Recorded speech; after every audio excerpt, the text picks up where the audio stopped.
আসসালামু আলাইকুম। আজ নতুন একটি ভিডিও নিয়ে আপনাদের মাঝে হাজির হয়েছি। আজকে মূলত আমরা অল্প জায়গায় কিভাবে একটি নার্সারি করতে পারেন এটা আমরা দেখাবো। এবং এখানে একজন ভাই আছেন, উনি নিজে নার্সারিটা এস্টাবলিশ করছেন। তো আজকে এই ভাইয়ের সঙ্গে কথা বলে আমরা নার্সারিটা কিভাবে আপনি করতে পারেন এই বিষয়ে একটু আইডিয়া নিব। ভাই আসসালামু আলাইকুম। ওয়ালাইকুম আসসালাম ভাই, ভাই কেমন কেমন আছেন? আছেন? এই তো ভাই আলহামদুলিল্লাহ। আহ, তো আমাদের নার্সারিটা হচ্ছে, আমরা প্রথমে নার্সারিটা যখন এস্টাবলিশ করছিলাম, জি আমরা প্রথমে জায়গাটা এমন ভাবে নির্বাচন করছিলাম যে সূর্যের আলোটা যাতে পশ্চিম দিক দিয়ে এবং পূর্ব দিক দিয়ে দুই দিক দিয়ে পড়ে।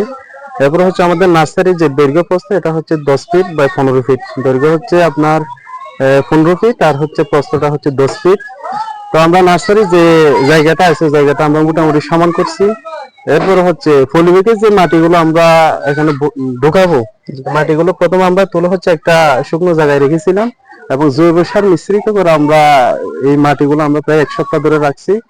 তারপরে আমাদের এই মাটিগুলো আমরা পলিমিকে ঢুকাই হচ্ছে আমরা এখানে আমাদের এই যে তিত করলা সার আমরা দিছি। আমরা যখন বীজ দিছি, বীজগুলো রোদে দিয়ে এরপরে একটু জায়গাতে রেখে হচ্ছে আমরা এই যে বীজ দেওয়ার পর আমাদের 3 থেকে 4 দিনের মধ্যে এই যে তিত করলা চারাগুলো চলে আসছে, এই আমাদের অঙ্কুরোদ্গম হয়েছে।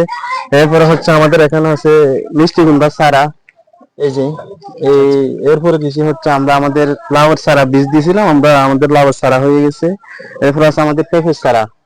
এই যে তারপরে হচ্ছে আমাদের বেগুনের চারা আছে, এখানে মরিচের চারা, আমাদের মরিচের চারা এখানে আছে। এরপর হচ্ছে আমরা দিছিলাম এখানে এই যে মিষ্টি কুমড়া চারা দিছিলাম, আমাদের মিষ্টি কুমড়া আছে। এই হচ্ছে মোটামুটি আমাদের নার্সারির অবস্থা। এবং আমরা যখন আমাদের চারাগুলো একটা পর্যাপ্ত জায়গায় যখন চলে আসে, তখন আমাদের চারাগুলো সেল হয়ে যায় এবং এই জায়গা থেকে আমি সেল করে মোটামুটি আমার একটা স্বাবলম্বী হওয়ার মতো আমার একটা এই অবস্থায় চলে আসছি, এই আর কি। তা আপনারা ওই ছোট্ট জায়গার মধ্যে নার্সারি তৈরি করে বিক্রি করে মোটামুটি যাদের ছোট্ট জায়গা আছে নার্সারি এস্টাবলিশ করে ফ্যামিলির যে একটা ক্রাইসিস থাকে এটা পোষানোর মতো একটা অবস্থা তৈরি করা যায়।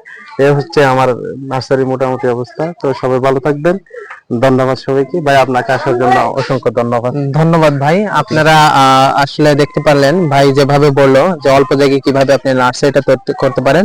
এবং আমাদের কোনো ধরনের পরামর্শ লাগলে আমরা ভাইয়ের সঙ্গে যোগাযোগ করতে পারি। আপনারা যে যেখান থেকে দেখছেন অসংখ্য ধন্যবাদ আপনাদের। সবাই ভালো থাকবেন।